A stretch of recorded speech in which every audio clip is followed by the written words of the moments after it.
ஓம் மேதாக மேதம் புருஷம் மகாந்தம் நம்புவதி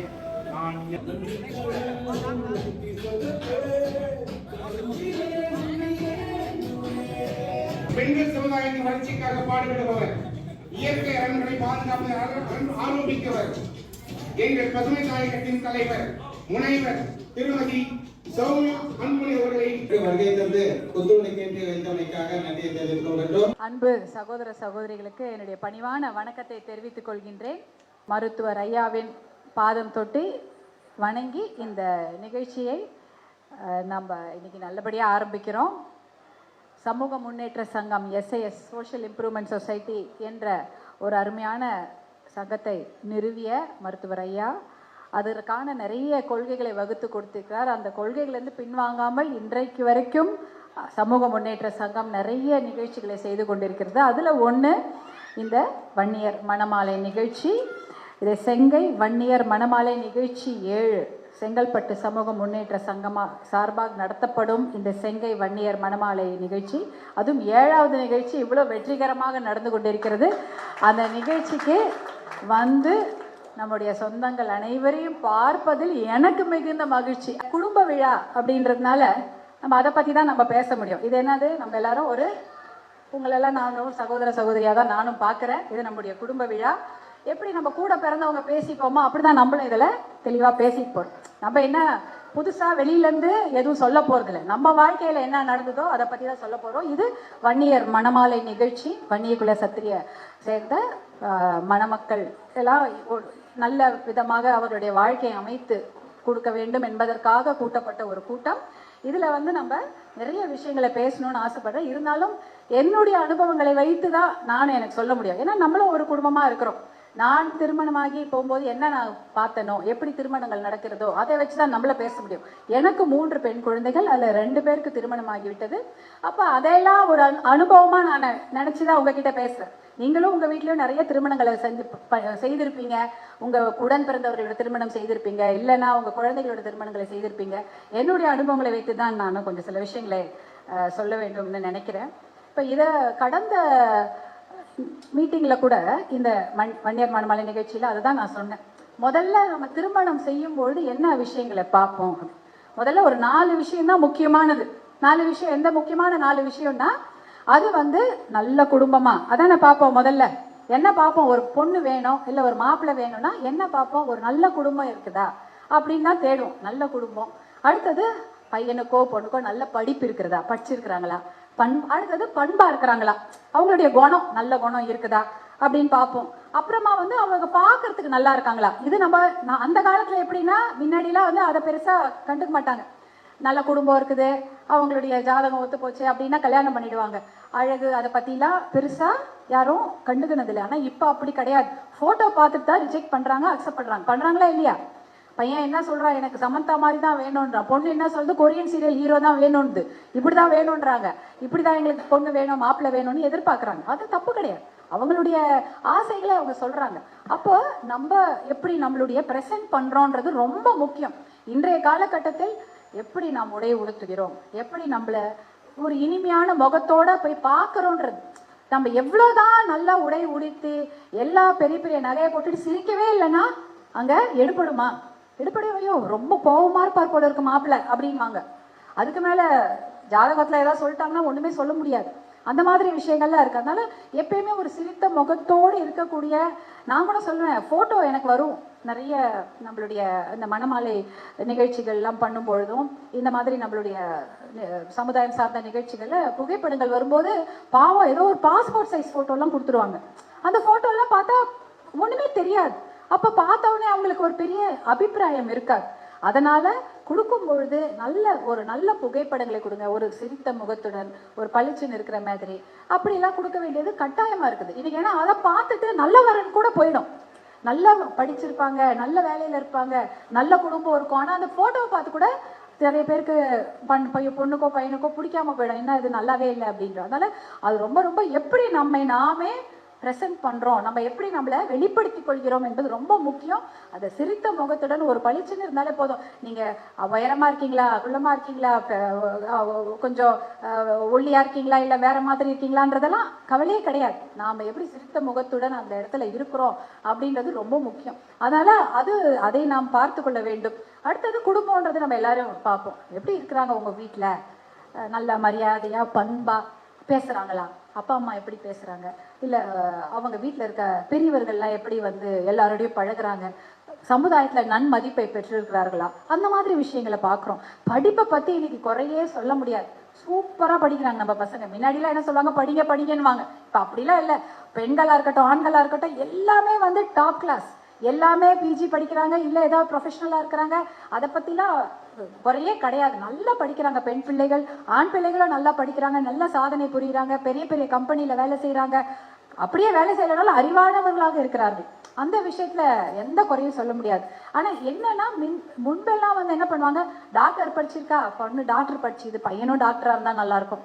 இல்ல பையன் டாக்டர் படிச்சிருக்கான், ஒரு கிளினிக் வச்சிருக்கான், மருமகளும் மருத்துவம் படித்து, அப்படி அது மாதிரி பார்த்து பார்த்து நல்ல சம்பந்தங்களை விட்டு விடுகிறார்கள். இதை நான் நிறைய இடத்துல பார்த்துட்டேன்.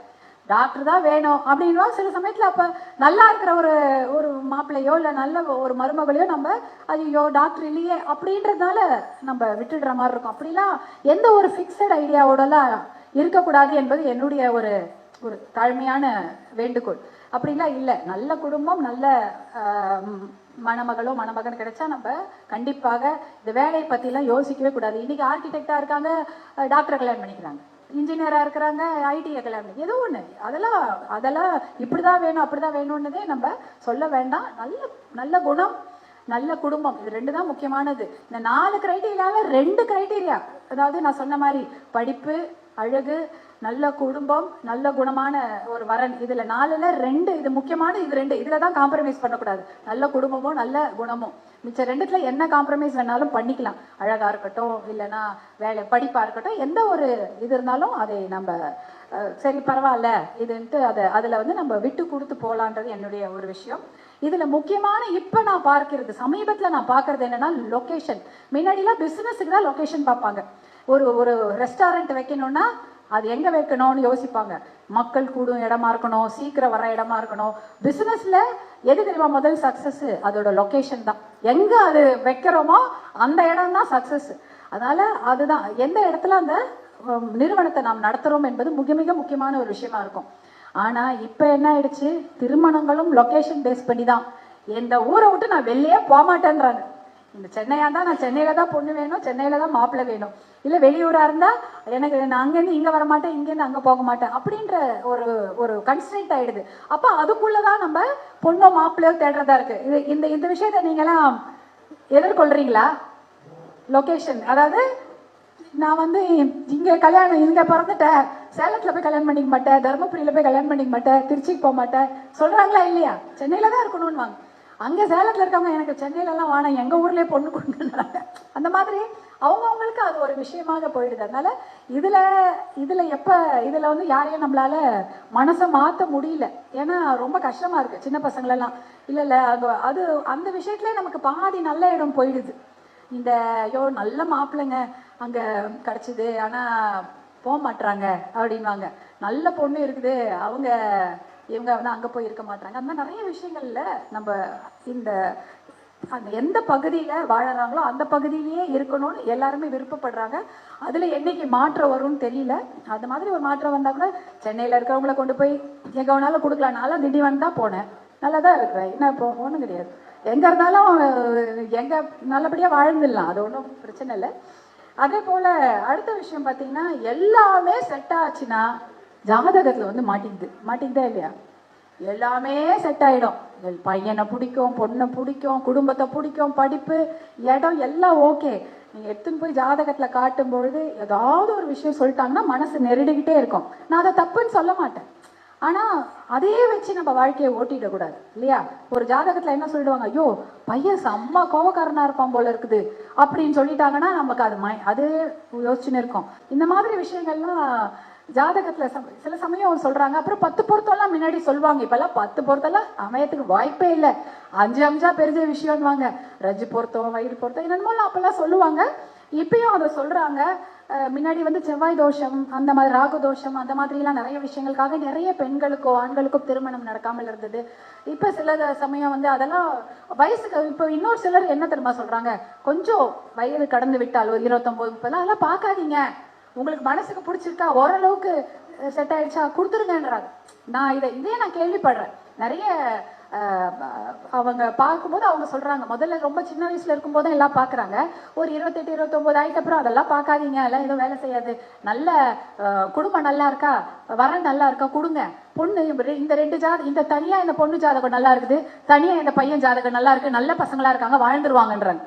அதாவது 2 பேருமே குட் சில்ட்ரன், அப்போ லைஃப் நல்லா இருக்கும் அப்படின்ற மாதிரி சொல்றாங்க. அதனால இந்த விஷயங்களாலதான் நம்மளுடைய திருமணங்கள் வந்து பாத்தீங்கன்னா கொஞ்ச நேரம் இழுத்துட்டு போகுது. நல்லா படிக்கணும், செட்டில் ஆகணும், அதுக்கப்புறம் தான் கல்யாணம் பண்ணணும் அப்படின்றாங்க.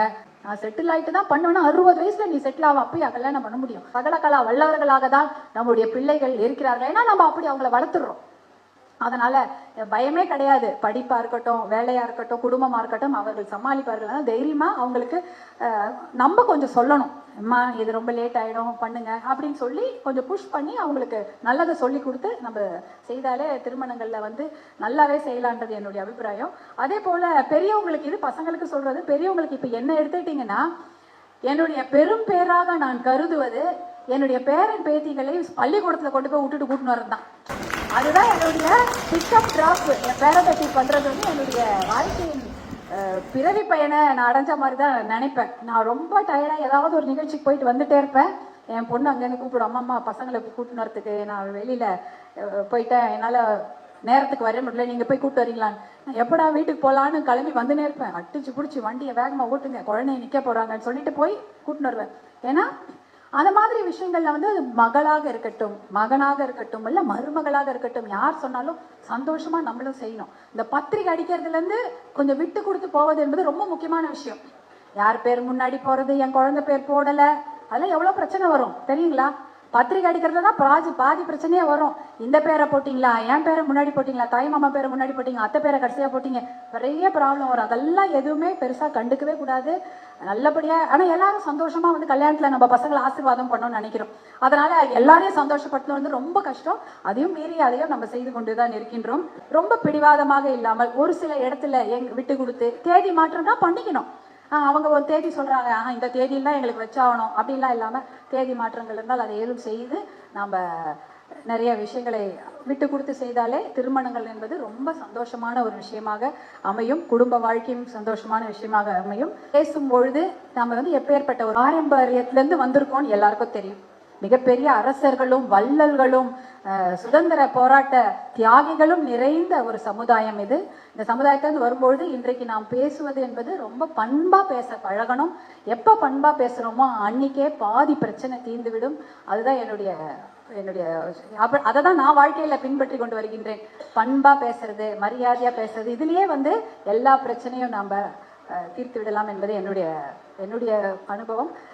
இதையெல்லாம் உங்களிடம் பகிர்ந்து கொள்வது என்னோட சந்தோஷமா நினைக்கிறேன். ஏன்னா நம்ம ஒரு ஃபேமிலி குடும்ப நிகழ்ச்சி. இந்த குடும்ப நிகழ்ச்சியில என்னுடைய சொந்த அனுபவங்களையும் என்னுடைய கூட பிறந்தவர்களாக நினைத்து உங்களுடன் பகிர்ந்து கொண்டதில் எனக்கு மிகுந்த மகிழ்ச்சி.